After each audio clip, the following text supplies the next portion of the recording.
Yes, everyone, and welcome back to the Irish Hotspur. It's your boy David and Jack, bringing you all the latest transfer news, keeping you up to date with players that have been linked with a transfer to Tottenham Hotspur, and more importantly today, players with a move linked out of Tottenham Hotspur. So a lot of news sort of to get through today, Jack. How are you keeping, my man?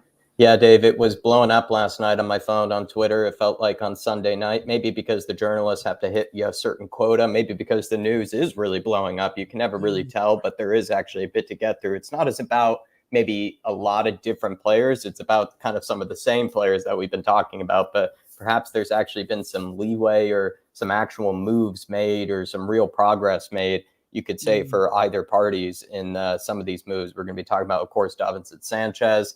It looks like he's potentially out the door, maybe sooner rather than later. It looked like that was really dragging at some stage. It could happen quite soon. Harry Kane, Bayern Munich, the German links, the German journalists. I mean, they are like piranhas right now, it feels like, with any bit of a ounce they can get, off of Harry Kane in the news. So it looks like we, have to report on that. And maybe they have gotten some progress, and we'll discuss that too. HOJBJERG, the rumors with him and Atletico, it feels like they at first were, I don't know, when we first saw the news, we were kind of like, we'll see how this really develops. It's kind of stayed the same, and it looks like it's not really going away. And it could be the case that he's agreed personal terms, which means, Dave, I'm looking very much forward to, my defense of HOJBJERG, as well as my sort of farewell to HOJBJERG, and what I believe to be one of the more weirdly divisive players to have ever worn the shirt for Spurs. But that's a different topic. That's a different sort of subject. Just looking forward to bringing the news today, but sad news in a way. Yeah, it is. It is. And look, we'll get into it more. We'll just welcome a few people in with us quickly. We've got Stevie Fraser this afternoon, Van de Ven, Tapsoba, Tosin, and Phillips. All is acceptable to me. Do you know what, Stevie? Just on that quickly, my man, I'm starting to get of the opinion that Van de Ven and Tapsoba may be off the table. I'm not getting any confidence. There hasn't been any change on the situation from what journals were sort of reporting 2 weeks ago. So it's starting to concern me that it could end up being someone like Adarabioyo and aka Tosin, and someone like Clement Lenglet in here. So, let's wait and see. But look, for me, I think now is too look. If when we sign centre backs, it's going to be more of a relief to me than actually excitement or anything like that, because I believe, anything between now and the season or the end of the transfer window, sort of damage limitation from Tottenham Hotspur. If they were serious, they would have went and got it done straight away, and they would have given that partnership and that defence time to bed in. And it is what it is. It is what it is. Isn't that right, Stevie, my man? Big yourself up. Big up, Robbie. Good to see you, my man. When you are over in Ireland, let me know, brother. Let me know, especially when you're down in Newbridge, my man. Big yourself up. We also have Jazzy Jones. Great to see you in the building. Hopefully you're keeping well, my man. Lovely membership badge beside your name, just like Stevie Fraser as well. Absolute legend. Big up, Welsh Gal. Good to see you. Big up, lads. Spurs need to make some moves. Absolutely. Look, 18 days until the start of the season. Panic stations everywhere now. You're even seeing Ali Gold in his articles. Right, why wasn't this done first? I mean, now hopefully people understand why I was panicking when it wasn't done before pre-season tour. But big up, even Eric Dyer's PR machine are getting worried, Welsh Gal. Even the ones that, really stand up for, some of the draws of the defenders, are even getting worried about the lack of movement. Big up, Alistair. Big up, Mia. Great to see you. Hopefully we see you on the fan show tonight. Lots to talk about, by the way. So big yourself up, and everybody check out Spurs Between the Lines as well over there with Mia. Great channel. Big up, Andrew Bailey. Evening, lads. Jacko for CDM and Ireland's #1 for striker. Look, I don't know if I'd have the composure in the moment that Harry Kane has in that sort of area. I'm one of them. I'll be honest. I get more kick out of an assist than I do a goal. I don't know why. I've always been like that. Even if I'm like one-on-one with the keeper and there's someone there to square it to, I'll always square it. I just get more satisfaction out of the assist. Jack as replacement for HOJBJERG. I mean, look, not a bad shout. Not a bad shout, my man. That's a tough one, Andrew. Very complimentary. I would say I'm more of a very untalented, untechnical right back that, is capable of a two-footed challenge. That's what I would say I am. Big up, Andrew. Big up, Tyler. Great to see you. Hopefully we see you on the fan show tonight as well. Lovely badge beside your name. Big up, Daniel Harris, my namesake. Team Harris checking in. That's what I like to see. Big yourself up. My long-lost cousin. Great to see you. We also have Elson. How are you, gents? We're good, my man. Hopefully you're keeping well. Fazzy, it's nearly time, my man. Nearly time for you to get back to that stadium for all the home games this season. Great to see you, and hopefully you are keeping well, my man. We also have Nathan Rollins. Big yourself up. Just like Faz, there's that membership badge beside his name. Absolutely quality. Thoughts on what Lewis said about KANE, lads, and who is your number one pick to replace I'm torn between Watkins and Muani. Well, look, Nathan, my man, just give us 2 minutes and we'll get exactly into that because, look, trust me, Joe Lewis ain't telling Daniel Levy what to do. I'm telling you that now. But big up, Nathan, my man. And that's coming from my friend Harry Redknapp, who people believe is not. But anyway, who he texts good night, every single day. So it's coming from an ITK here, absolutely. Big up, Nathan. Good to see you in the building, sir. Big up, Lisa, Holla, David, and Jack. Big up to you both. Hope. Hello to all in the chat. Big yourself up. We also have Aziz saying agreeing. Diaz was players on tour. Sar will be a good 6. Now, on the HOJBJERG and the midfielder thing, I have something I want to go into when we get there, and it concerns me a little. Big up, Marky. Good to see you going for the Fulham centre-back once again. Amandra wants Van de Ven and Tapsoba. Alivi goes for cheaper, inferior players. Yeah, I can see the arguments. Big up, Kate. Good to see you. Hopefully you're keeping well. Hopefully see you on the fan show tonight. Jason Bell is another one with that badge beside his name. I haven't seen him on the fan show yet. When's it going to happen, Jay? Let me know, Thank you brother. for your support, Jason. Big up, Paul Brown says, evening, Davey and Jack. Hopefully you are faring better than the state of our club. I mean, look, preseason has descended into absolute chaos. I only put a video out 2 days ago about maybe a lot of this preseason sort of being a pointless exercise. If you haven't, check it out. But since then, it's sort of come out to fruition that it's, especially with yesterday's game being cancelled, it's been an absolutely pointless exercise. But big up Paul, big up Dragon as well. Dragon these nuts, love it. Big yourself up, great name. Big up Nico as well, great to see you. Thanks for getting up early for the game yesterday. Sorry it didn't go ahead, brother. He says, is there any chance you lads can avoid using the words Harry and KANE during this entire stream? Look, Nick, I'm getting to the point, right? Every bit of Harry KANE news that drops, anything that anyone hears, I'm their first point of call to come and tell.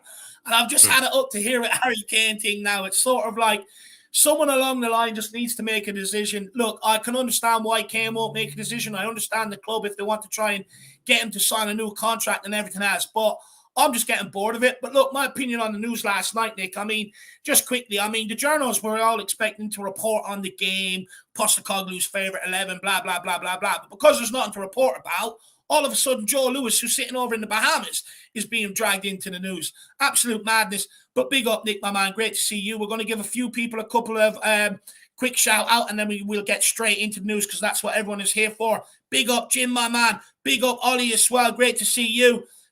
With a name like Sutherland, where are you from? It must be around Sweden or something, my man. Big yourself up. Big up, Leon. Big up, Rifle, as well. Great to see you. Yeah, it is getting annoying, my man. Big up, Johnny Stokes. Great to see you. Hopefully you're keeping well.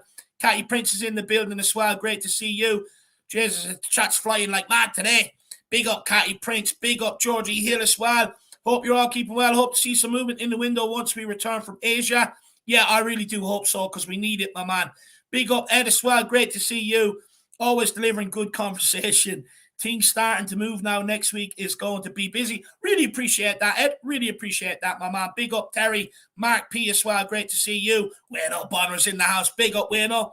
Can't wait to do that Spurs story with you, my man. We also have Nexus in the house as well. Smudger, Liston Hines. Great to see you all. Great to see you all. Mile High Hotspur. Great to see you, my man. And then we have a super chat here from a Perv Kumar.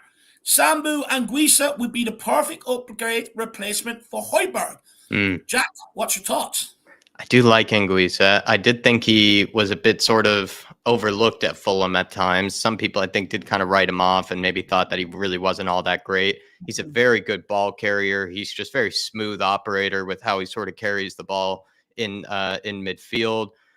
I feel like as a ball winner, I see him as, being a very good ball winner. I can't think of him as like being one of the best or anything. I probably see him being more kind of a technically good player on the ball. So when you think about it, a Postecoglou team does sort of make sense for Anguissa, but I don't watch him enough to know about whether he can really spray passes, left and right and be able to sort of bring a bunch of players into the game. But I can say is that he's a guy that's very hard to press, maybe actually unpressable with the way he can sort of carry it.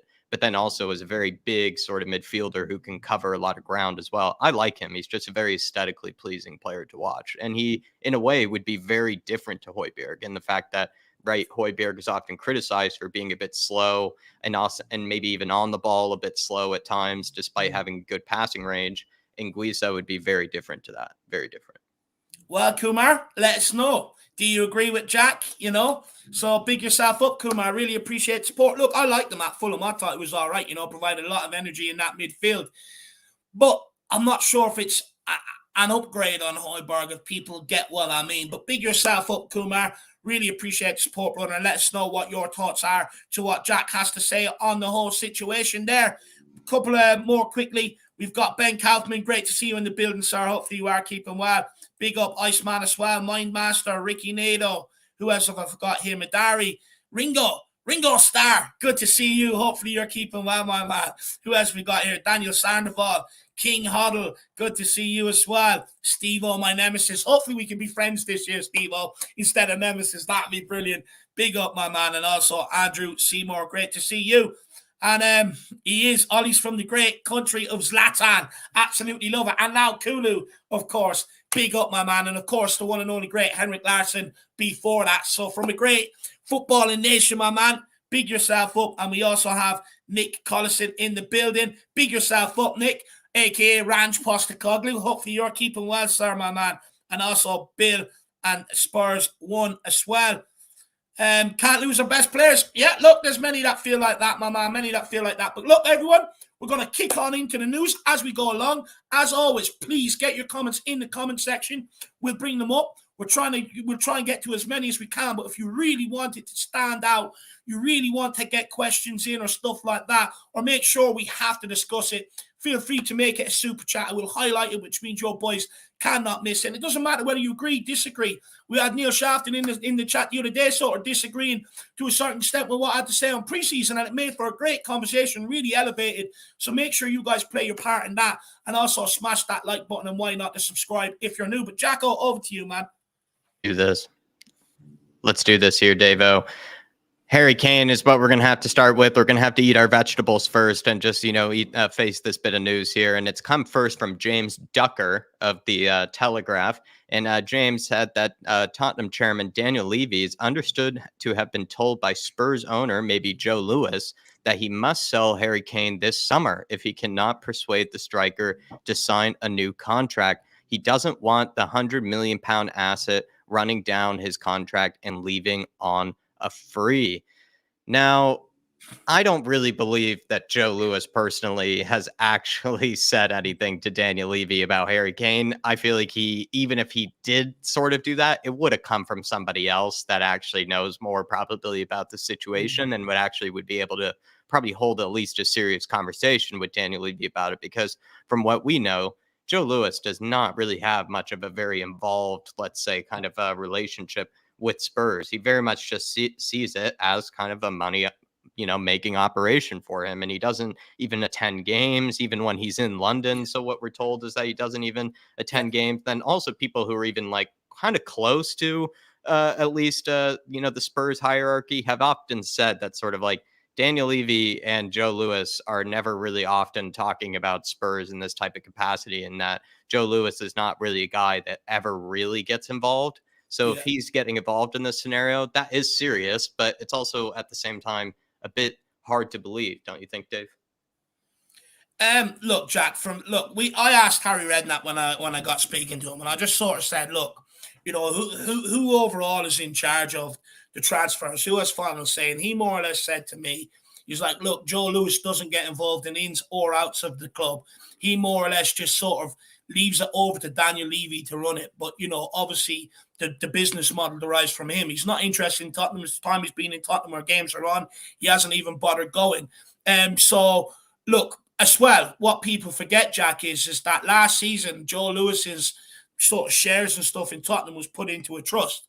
So it can't really come from Lewis. If it's come from anyone, it's come from someone in Lewis's family who maybe over them sort of shares in that trust or something like that. So for me, I find it very hard to believe that Joe Lewis is getting involved, because if that's the case, then why can't he get involved to make sure the right players come in the door for us to be able to progress? So for me, honestly, I think the journalists were bored last night. They were scratching around for something, and someone just thought of Joe Lewis and put a headline together, if you want me to be brutally honest. Yeah. I do not buy it one bit. Yeah, and another thing too I want to say is that Daniel Levy has been often trusted by the hierarchy and trusted by Joe Lewis and trusted by the people that Joe Lewis employs, right? He's sort of, in a sense, kind of connected in a very close way to Joe Lewis, I believe, even to Joe Lewis's family as well. So Daniel Levy is not exactly somebody that would, let's say, go completely against what they would want or what they would sort of ask for. So that's what's also a bit confusing to me. It's kind of like as if Daniel Levy has been maybe, slightly going against what they want, or maybe he's doing something in his own way or kind of driving in his own kind of lane instead of kind of involving everybody at the club and the other people, which I just don't believe is the case. Like they very much trust him to sort of operate in what a lot of people to see is, not the right way to operate a football club. But I do believe he is never going to go against Joe Lewis's word or anything like that. And they do sort of trust him to run the club. And yeah, Dave, yeah, it's hard to believe. It's just hard to believe. And it feels like the ones who could maybe have done this or said this to Daniel Levy are more likely maybe some type of board member or somebody that could be connected to Joe Lewis. But I mean, they're even themselves, quite hands off, a lot of the board members. So yeah, it's hard to believe. And as you can see, we've got someone very, very pleasant in the chat here. He's gone through the whole list to try and have a go at me, and also follows it up with this as well. Basically trying to stereotype Irish people. I mean, just shows the caliber of person you are. Anyway, keep moving, Jacko.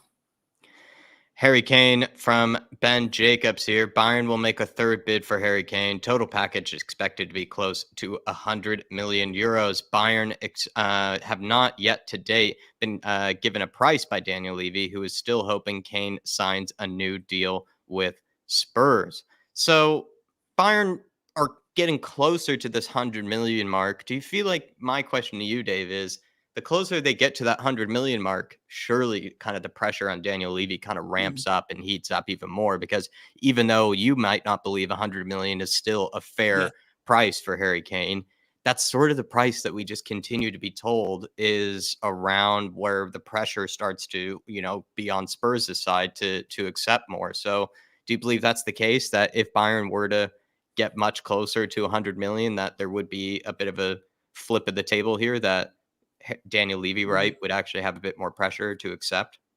Yeah, look, I've always said sort of, regardless of what I believe Harry Kane is valued at, I think if someone was to come in and match in and around 100 million, I think it gives Tottenham sort of something to think about. Now, when you look at Jack Grealish going for the 100 million, Declan Rice going for 105 million, me personally, I think Harry Kane should be valued a bit more than that. I think he's worth more than 100 million to Tottenham. But look, the reality is he's got 1 year left in his contract, and it's a huge gamble for the club to take to try and get Harry Kane, hoping that Harry Kane commits between now and January. So, look, I think if that sort of money comes in, then Tottenham have something to sort of negotiate about. But until it does, I just wish all them other Bayern Munich idiots would shut up.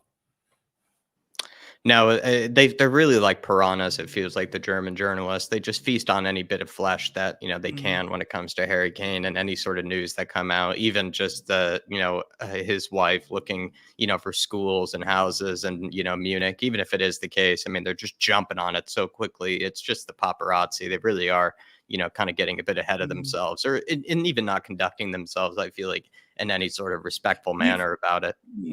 Here's my thing on it, though, just quickly, Jack. Like, if Bayern Munich were very serious about getting Harry Kane, and because it's such a big transfer, right? And ideally they'd want to sort of get the negotiations done under the table. You conduct yourself in a manner according, because they know once they trigger that 100 million, PSG will probably come in and trigger it. Real Madrid will probably end up throwing in a bid, so it makes their job harder. So look, I think they've scored an own goal on this one. I think they've ruined their chances of getting Harry Kane. They can put out as many reports as they want about Harry Kane's wife Kate being in Munich, this, that, and the other. I haven't seen any pictures of her being out there as proof. So There you are. And what do you, just a quick question and comment from King Hoddle that I'll use. For the first time ever, King Hoddle is saying that I'm getting a feeling in my bones that we might actually lose the maestro, the big H. Are you in a similar boat that you're more nervous maybe now than before? Did you start getting nervous maybe more a week ago? Are you still quite confident he'll stay? Where do you stand on it, Dave? Just feeling wise, just Yeah. feelings. Look, I'm still quite calm on the situation, to be honest with you, Jack, because there hasn't been any bid that sort of turns Tottenham's nose in order to sort of accept. Tottenham ain't going to accept £85 million. It's going to have to reach £100 million. So for me, I'm still okay on the situation, Jack. For me, 18 days until the season starts.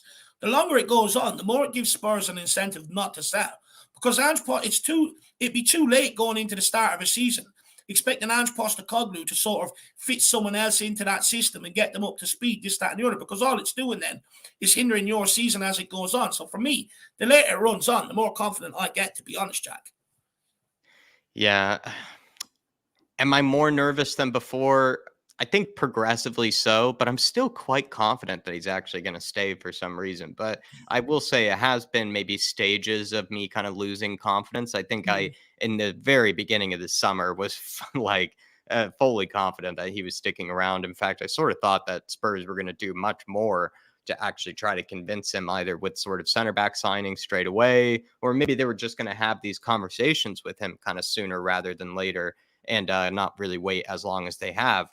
And it is going to be interesting to see how it goes from here, whether Daniel Levy will kind of continue with this gamble, because it is a gamble if he goes past the summer transfer window, because then he'll be relying on Ange Postecoglou to get results, and he'll be relying on Harry Kane to sort of be convinced by Postecoglou that he'll actually get a trophy for Spurs in the near future, not in the long term, but more in the near future, because that's what Harry Kane also needs, is some sort of guarantee that trophies, or some type of at least hope that, and kind of confidence that trophies are kind of just around the corner. So that's what he would need. And that's big risks from Daniel Levy. So that's where I'm probably getting more and more nervous about, is just, will this, end up being a season where Harry Kane just feels like, I'm not really all that convinced. And then you do end up just losing him at the very end. And who's to say he could end up going to a Premier League club, break the record with a different Premier League club. It's all very scary. It's all huge gambles.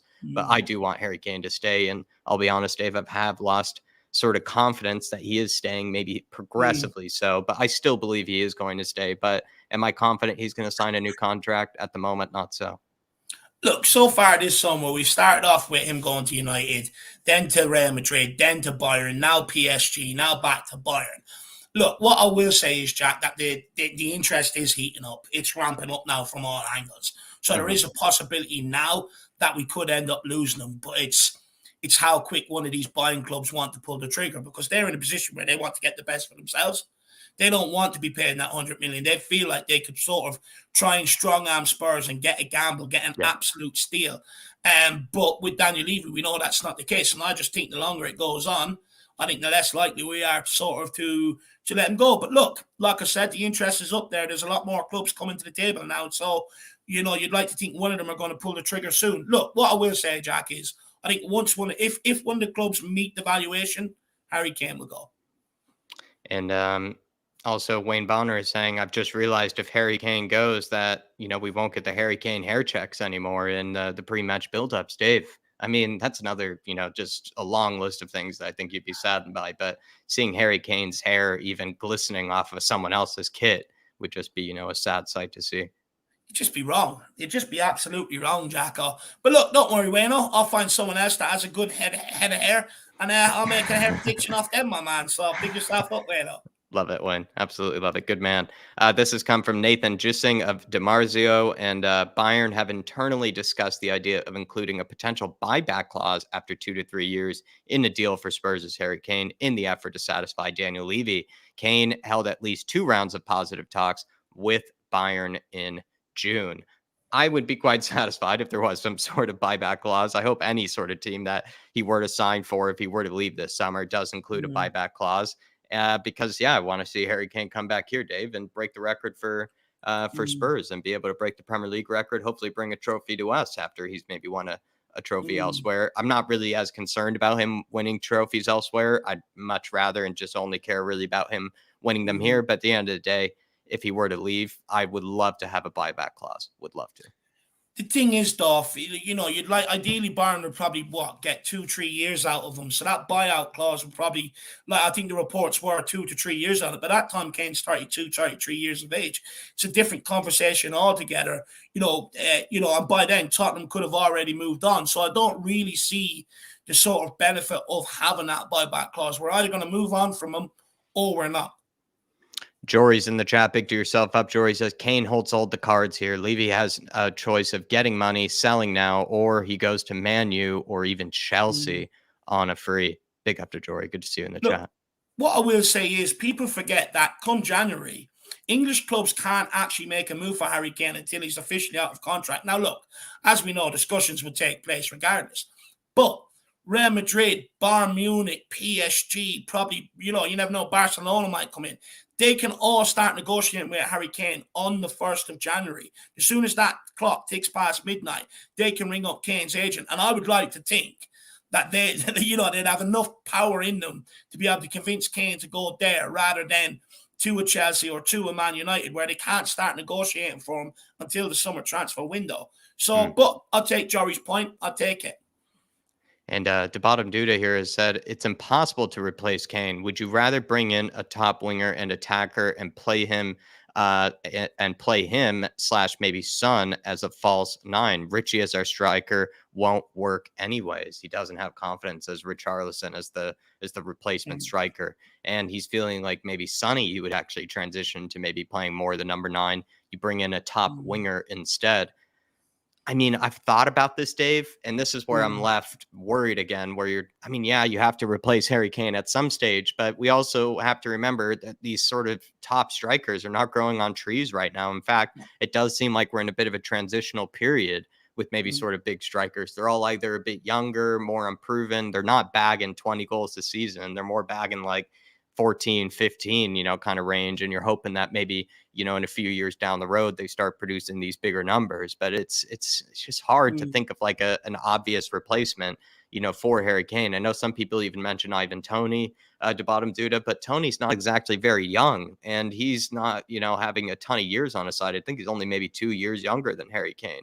So it's not like he's an exact long-term sort of replacement. And other players like maybe Kolo Muani could be interesting, but he could cost top dollar, which Spurs would have to pay. It's just, I don't know. I'm maybe leaning more towards a real replacement at striker and kind of keeping Sonny still on the wing, unless Sonny is keen on, playing as a striker. But what do you think, Dave? Would you consider maybe getting better value for your money in terms of buying maybe more of a world-class winger of some kind? Look, with Harry Kane, you're never, ever going to replace Harry Kane directly. He's a world-class player, And like you said, Jack, there's a reason why the likes of Dusan Vlahovic, Kane, Haaland, people like that are in demand. It's because a striker that can play up there on their own nowadays to that sort of level is very few and far in between at that sort of level. So, look, if we do let go of Harry Kane, Jack, we'll have to sign a few players and come up with a system that helps all of them sort of contribute to goals. Because you're not going to get another guy that's going to hit you 30 goals a season. Son, I don't think even playing in that striker role with Harry Kane will reach you 30 goals a season either. So for me, it's about getting in a number of players that can all chip in goals and a system that Postecoglou can get them all in that position to be able to chip in with goals as well. And look, for me, even if we do follow through with Richie, which I think we will, he's going nowhere this summer. Look, I was a big fan of Richie coming in here, but it just hasn't worked out for the guy. And, he's not going to replace Kane's goals. I think the most he's got in the Premier League season is 12 goals, so I'm not sure he's going to get anywhere near to sort of Kane's level to help replace them goals. I see Ivan Toney being mentioned, but Spurs can't make a move to January anyway. So what do you do between now and January? Because the guy's suspended because of his betting. And there's no guarantee to say that that's not going to happen again further down the line. So that's a gamble. Kolo Muani, I really like, Jack, the French guy. Didn't he score in the World Cup as well? Yeah, good World Cup. I think. So for me, I like him. He's got bags and bags of potential, Jack. So look, but it's not an exact replacement with Kolo Muani. There is no obvious exact replacement. And And I would say, Dave, the list isn't exactly that extensive, right? And you're even looking at players like Kolomoani, like there aren't too many other young strikers like that. I mean, I thought of Jonathan David too, but it's again, it's just a bit sort of, spread out, I think, when it comes to players and which ones you sort of go for. We were even linked with that guy Udinese Beto, and he's supposed to be pretty talented, but he hasn't even bagged, I think more than 15 goals yet, in his career in a season. And that's my other worry is few of the strikers that we would even look at, have consistently scored above 20 goals in a season. So that's what we really are looking for. Like what King Hodl said, you want to find a guy who you can guarantee is going to get that 20 goal season. And you don't always know, even no matter how talented they are, you never know. And that's why it is that sort of risk. I would lean towards maybe right now more of a Kolomoani or actually probably Jonathan David. Now that I think about it, would actually lean towards those two if I were to go for direct replacements. Not as much wingers to bottom Duda, unless you can think of a good winger. If Spurs wanted to get ahead of the future, I would push for them to go for someone like Evan Ferguson. That guy has all the attributes to be able to be a top striker. Not only can he link in and link up play, he also scores goals. And he's only 18 years of age. He's in the Brighton first team. He's starting striker for Republic of Ireland. Look, I'm not saying he's the answer now. You probably would like, maybe bring in someone else. But if we wanted, the next big thing, I think go for this guy. I think this guy will have a very good career ahead of him. And Spurs were linked with this guy beforehand. United have also been linked with this guy, Evan Ferguson, as well. But, if we're talking about someone to come in and replace Harry Kane right now, as it stands, he will need time to adapt and stuff like that. But he's a very good striker. And in the long run, I think, we might regret if we don't look to replace Harry Kane with someone like him.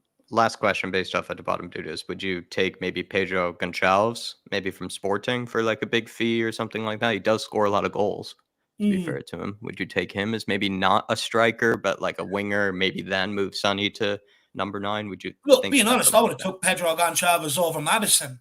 Being brutally honest, I'd love us to sign Pedro Gonçalves, but we do need that out-and-out striker that's going to score us goals at the end of the day. We need someone that's going to play off the shoulder of the last defender, running in behind, constantly looking to get on the end of things. And you do need that. You have to have it. Yeah.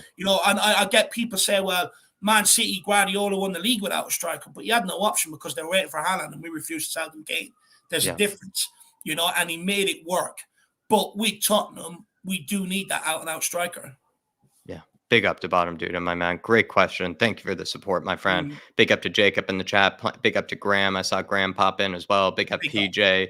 Hopefully you're all keeping well. David Clark, good to see you, my friend. And everybody, if you haven't already, do smash the like button. We're now transitioning from the Harry Kane discussion. We ate our vegetables and we're going into the HOJBJERG discussion and then plenty of other players after that. And we'll wrap this thing up. Brandon Troller's thrown in a super chat. Big up, Brandon. Good to see you today, my friend. And he says, if Tosin is the only summer center back signing, I'll implode.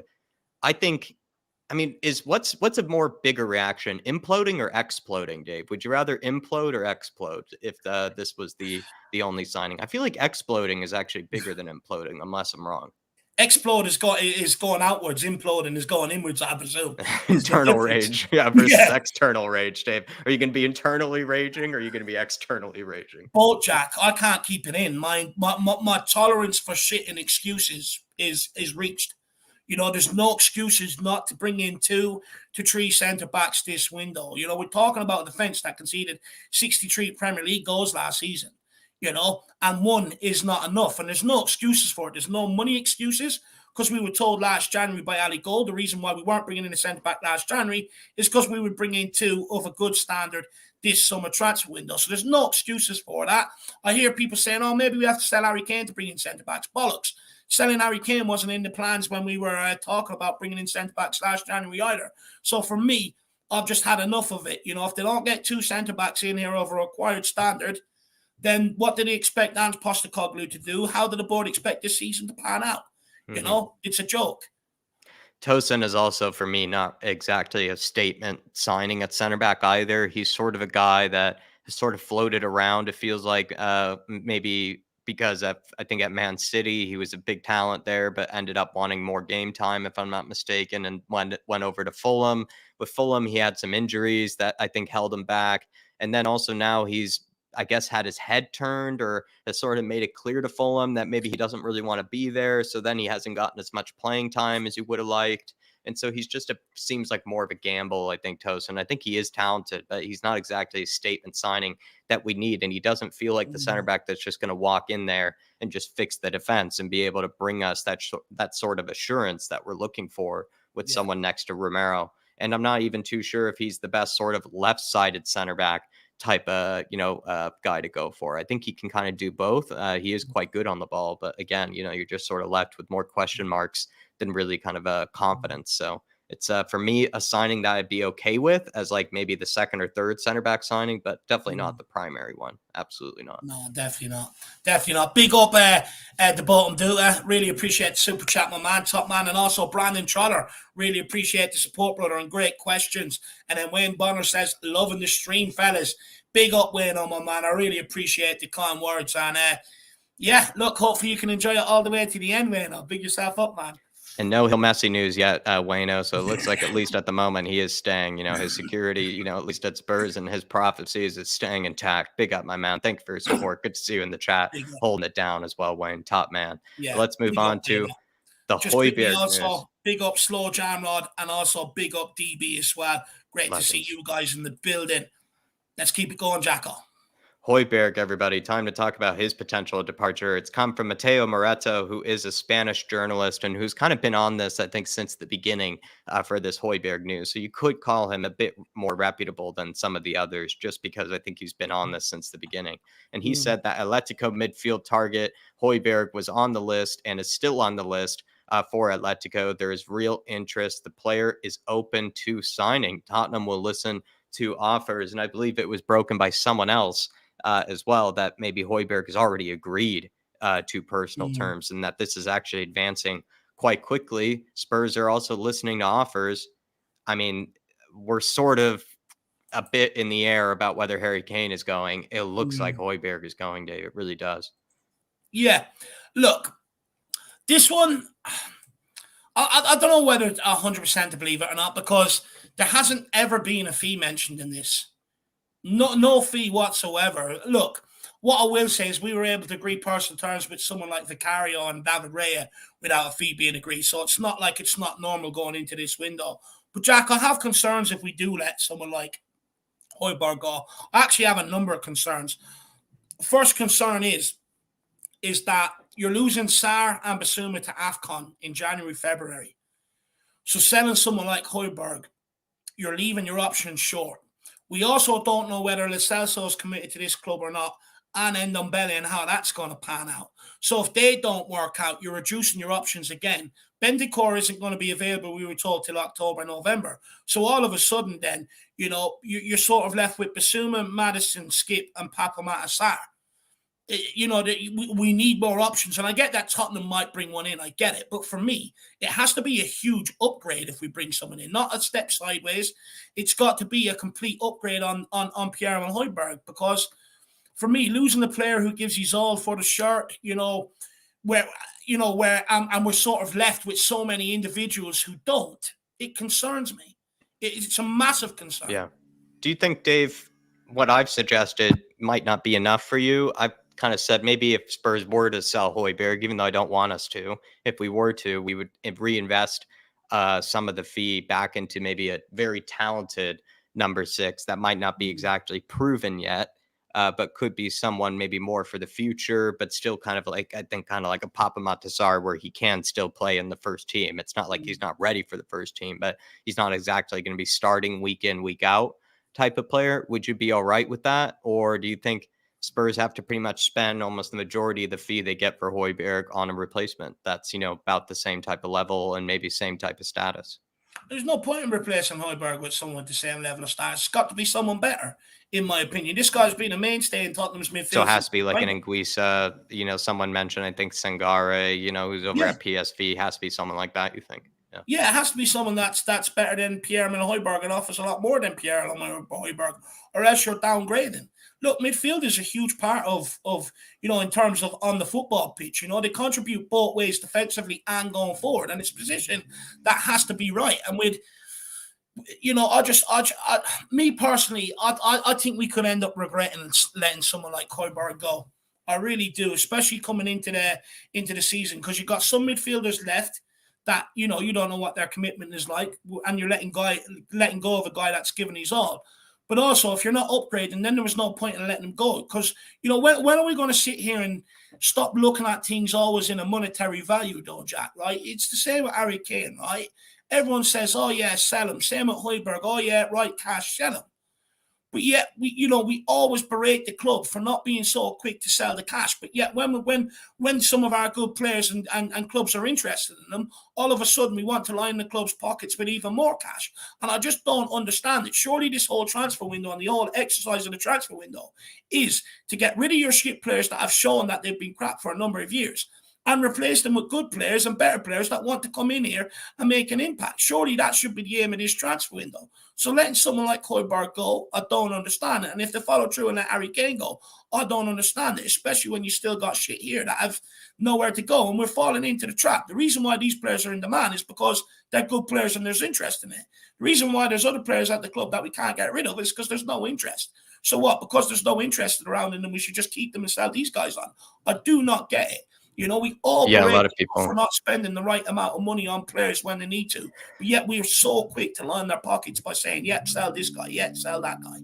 I think a lot of people agree with you, Dave, and it's even probably people who don't even rate Højbjerg as much as us still probably do agree with you, because a lot of people feel like Højbjerg is going to be a huge loss, like you say, and it's going to be a bigger loss than people think. But then those who might not feel as strongly about it still feel like you have to upgrade. Like you shouldn't think of it as sort of a nothing, you know, type departure or nothing type absence. It needs to be filled with somebody, you know, with real quality, because some people have even complained about Højbjerg, thinking that, you know, he's been part of the problem in midfield. So that means then those who are big Højbjerg criticizers would say they should go for a real upgrade in that midfield department so that they can bring something that's, I guess, in their eyes, different to what Højbjerg was ever bringing. So I guess almost all parties, whether you've been a Højbjerg hater or not, you know, are going to say you absolutely should go for an upgrade. And originally I was thinking that we would go for maybe a more talented, maybe but more unproven number 6, invest some of the money more into the Tapsoba deals and Van de Ven deals. But I can see why this could be such a huge loss, considering the fact that we don't exactly have a proven number 6. I mean, Basuma could play there and be an absolute boss, but he can also play higher up the pitch. And also there's no other player there that I have much confidence in that can actually play back there besides Højbjerg. And if we end up losing Højbjerg, then we need a replacement of real quality. It does make sense. And Skip, I mean, as much as I feel like he'll be forced in there, I will have problems, in my opinion, if he's played as the number 6 when Basuma goes off to AFCON. It's just, I'm genuinely perplexed, right? You strengthened by bringing in Madison, you strengthened by bringing in Solomon, you strengthened by bringing in Vicario, but then all of a sudden we're going to weaken other areas of the squad. It's absolutely mind-boggling. And even if it's the case to weaken other areas of the squad to strengthen others, it's bollocks. It should not happen. This club is the third most highest generating profit club ever in sports. So we should never, ever be in this situation. Look at Arsenal down the road. They're not selling off their shit to improve their squad. They're just going for it. We've got no Europe this year. Now is the time to go for it. So if you're going to let someone like Højbjerg go, you best bring in a midfielder that is a good name and that is better than someone like Højbjerg. Saying if you let Kane go, you better use that money to show the right ambition to be able to get the right players in to all contribute to the goals that we're going to miss when he goes. I'm just starting to get perplexed with this window. What's the whole strategy here? To strengthen the squad or just to carry on as usual? You know, HOJBJERG even says too, Dave, I'm sick of us signing. I agree with you, Dave. I'm sick of us signing unproven talented players. Kind of what I was suggesting. He's sick of kind of us signing kind of the unproven sort of players, you know, the talented but young, you know, type of players. He wants a real upgrade, wants a real replacement that we can actually get behind and be confident in. And I think you've convinced a lot of people, Dave. It's just like there's so many unvariables going into this season, though, Jack. Like, look, great, we signed Vicario. But being honest, no one knows how he's going to sit into that goalkeeper position. Huge area. We need to strengthen the spine of the centre backs. huge area that's not done, you know, and now we're going into other areas and weakening them and stuff like that. Also, with Ange Postecoglou, new manager, as much as I want the guy to succeed at Tottenham and I love him and I adore him, I'm not naive to know that the season could very easily go the other way with a bad transfer window. I'm not backing this manager. We've seen it time and time again, even with some of the best managers in the world. So for me, it's sort of like I just don't get some of the plans this season. I don't get it. Like, everyone pretends like HOJBJERG doesn't fit Ange Postecoglou's team. I mean, he played a blinder in the second half when he played there the other day, and he sprayed better passes than Ollie Skip.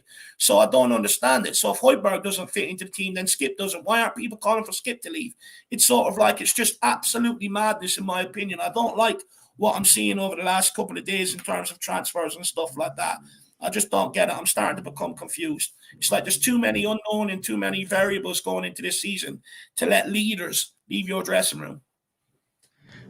Brandon Troller follows up and saying, an imploding star creates a black hole. An exploding star creates supernova. What do y'all think an imploding Spurs fan would create? Balotelli signing.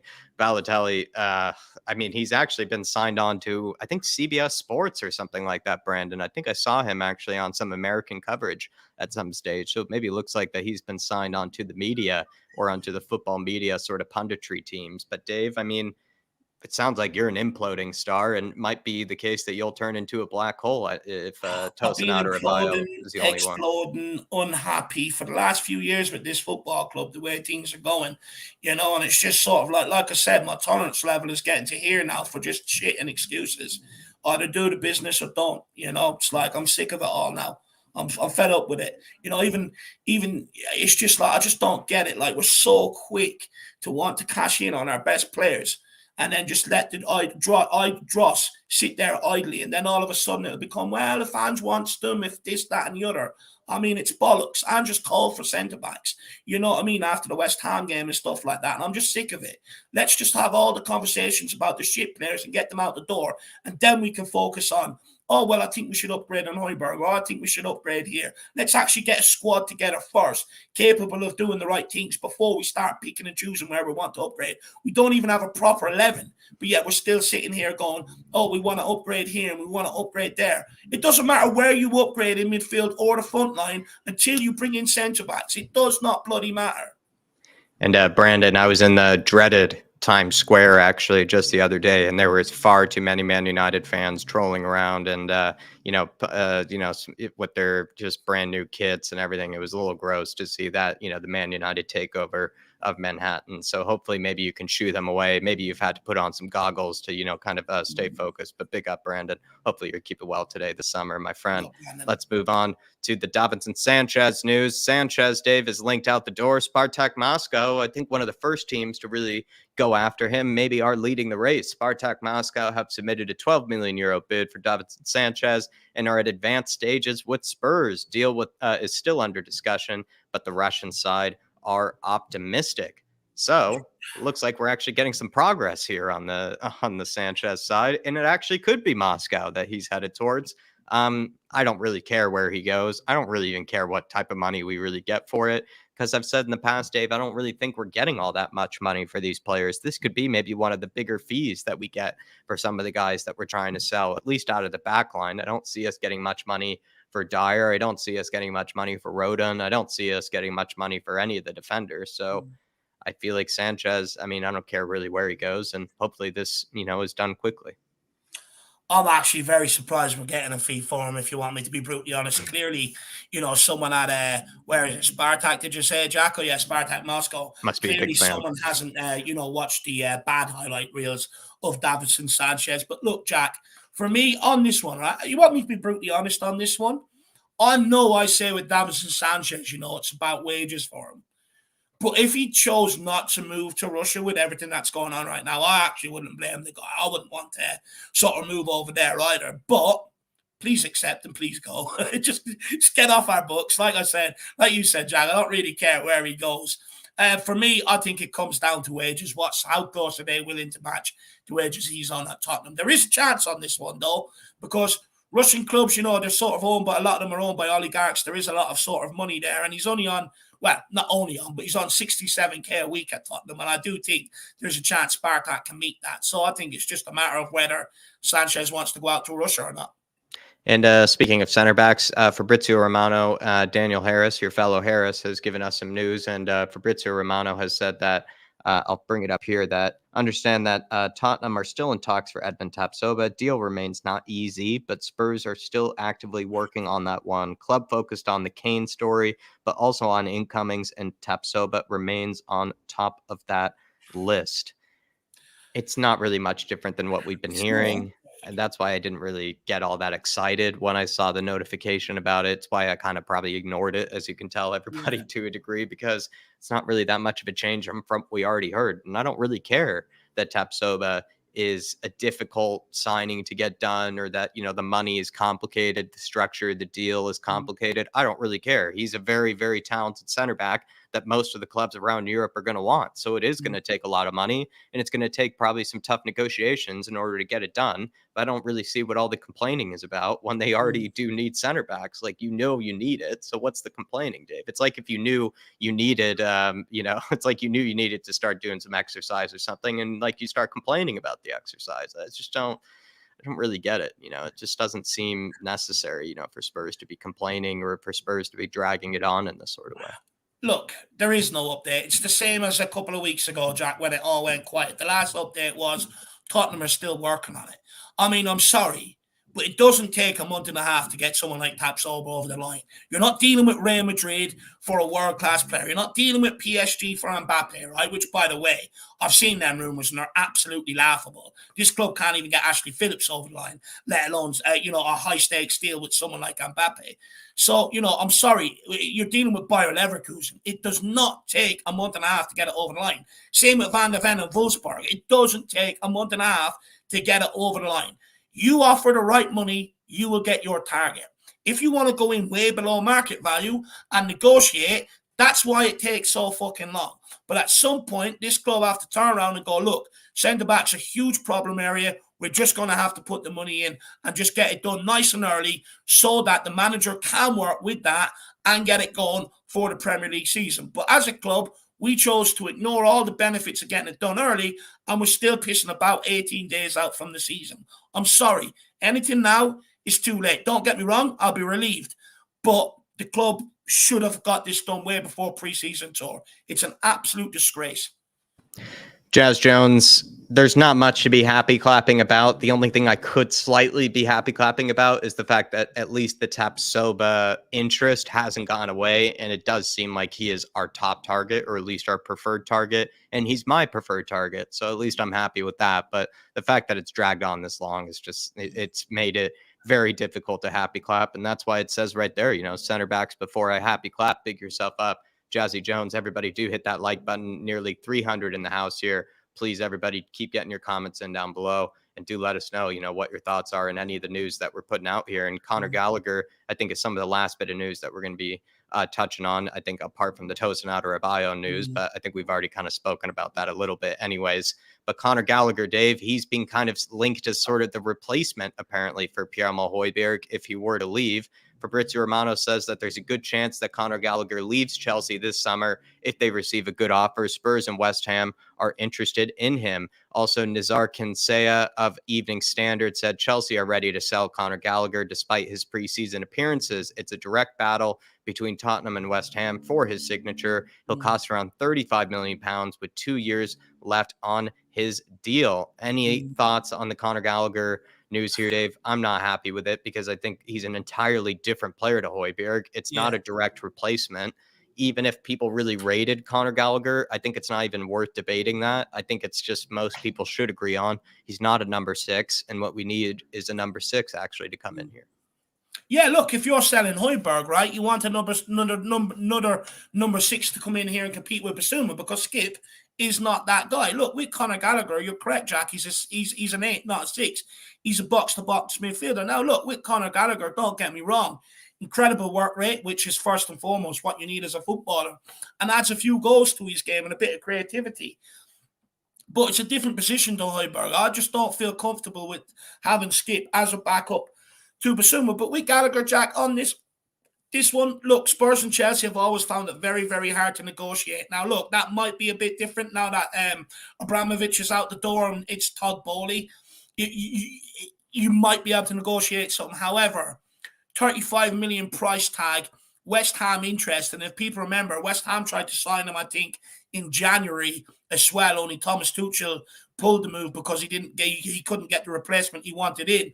So West Ham have long outstanding interest. And as we know with Tottenham, they do not like to get involved with bidding wars. West Ham have money to burn right now after selling Declan Rice. So they'll probably go all out for someone like Conor Gallagher. So my guess is he'll end up at West Ham, because where this has come about actually is Chelsea have offered Conor Gallagher to everybody. They don't want him on the books. They want him off the books. So he's been offered to every single club out there. I don't see Tottenham pulling the trigger on this one. Although there were reports, I think, last week linking us to Gallagher, and reports coming out saying that Postecoglou is a huge fan of his.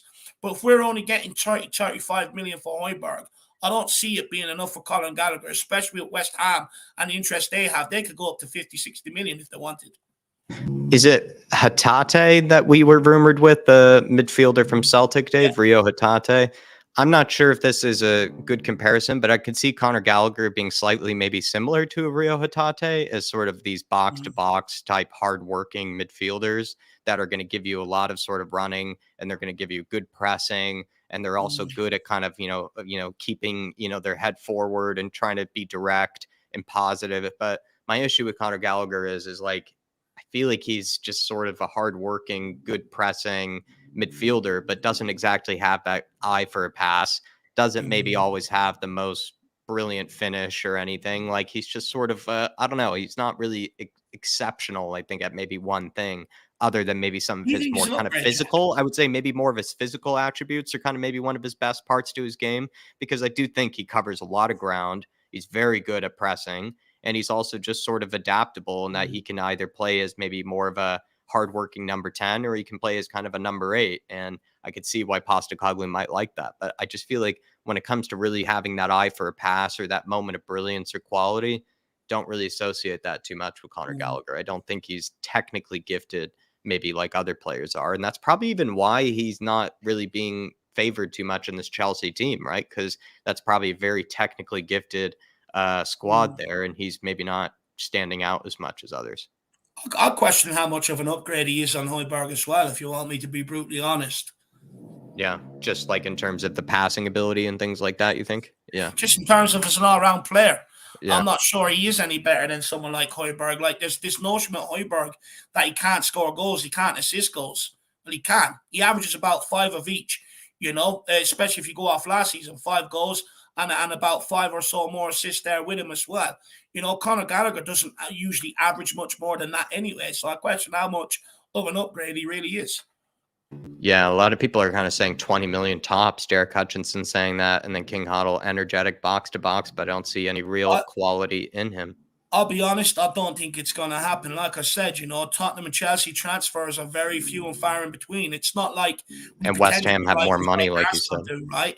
It's not like we pretend to be Arsenal's like Arsenal do and then sign all their rejects. They have a long outstanding sort of history of doing transfers together. So if an Arsenal or Chelsea player link with each other, you can understand it. With Tottenham, that has never been there.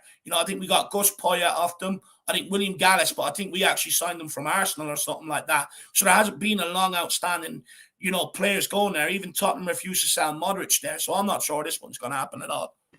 And last but not least, Tosin Adarabioyo. This has come from Alistair Gold. Also understand that there is a growing expectation Spurs will make a bid for Fulham's Tosin Adarabioyo as one center-back arrival. The 25-year-old is believed to be keen on the move, and Spurs have shown a lot of interest in him. Again, they can't hang around, though. I guess we spoke about this, to a degree anyways, but I mean, the other thing too is Tosin Adarabioyo. It's nice to see that maybe he wants to be here, but I don't know if I even see him as a starter. So that's another thing too. Like, he's not exactly coming here to maybe be a starter. Do you remember when I said months ago when we were linked with this guy, Jack, that this guy will come an option later in the window if we fail to get our first choice centre backs? And that's exactly what's happening here. Don't get me wrong. I like Tosin. I think he's a good player. One of his main assets is his passing on the ball. He's homegrown. He suits a lot of what Tottenham are doing. But for me, he's more of a backup to Romero on the right side than on the left side. It still leaves us with an issue to address the left-sided sort of centre-back. I'm not saying Tosin can't play there. But even if he does, if he gets injured or Romero gets injured, we're still left with the same shit coming back in. Look, for me, it's a cheaper option than a Van de Ven, than a Tapsoba. He's homegrown. He suits us in that regard. But, I called it right all along, Jack. When we were linked with him earlier on in the window, I said, if we don't get what we want, this guy will crop up later again in the window.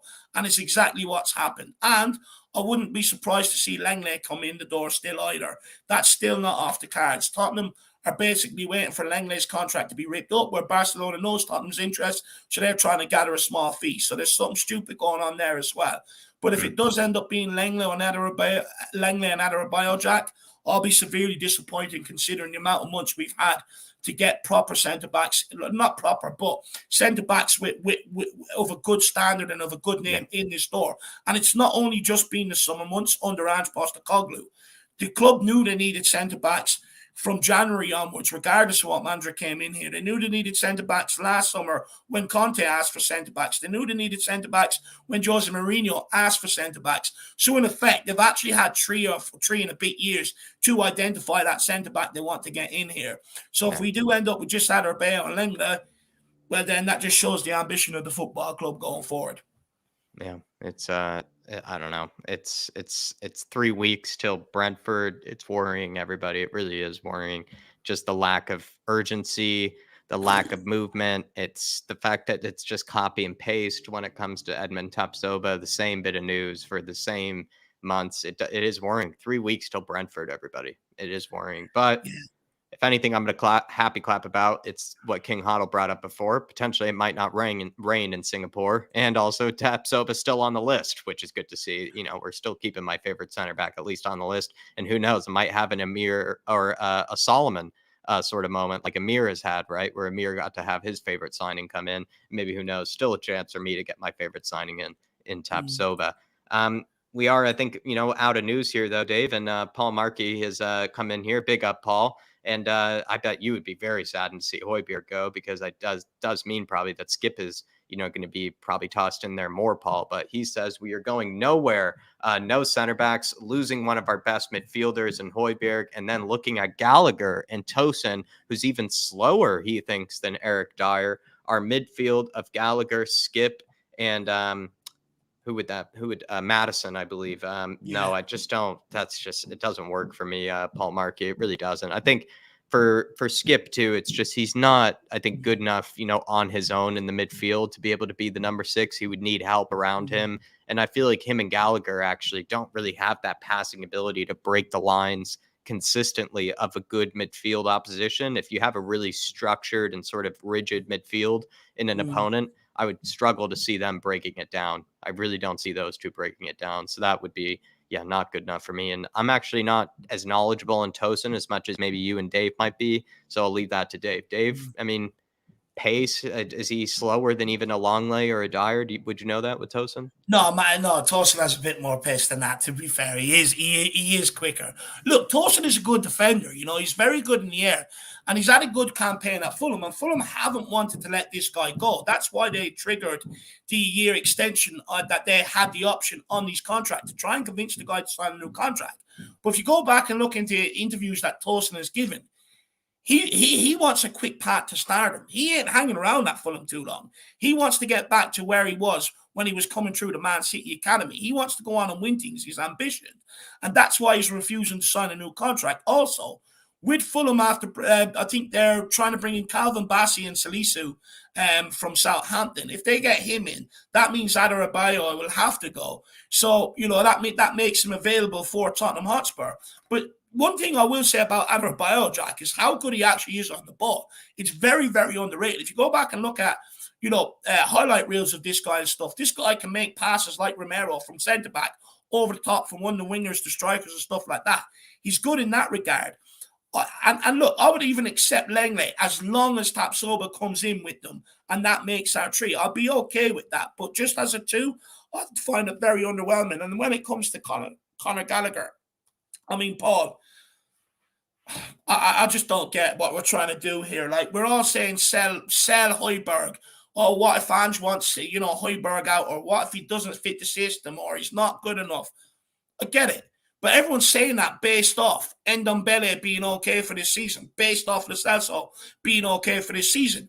We're losing Papa Massar and Basuma come January and February, which leaves us very short in options. So my opinion would be is we should be keeping HOJBJERG and still looking to bring in an option on top of that, knowing the complications that we're going to have this season, especially with Bentancur not back till October, November time as well. So, look, interesting times ahead. Let's see how it pans out, Paul Markey. But, I'm not exactly convinced of today's news going into this season.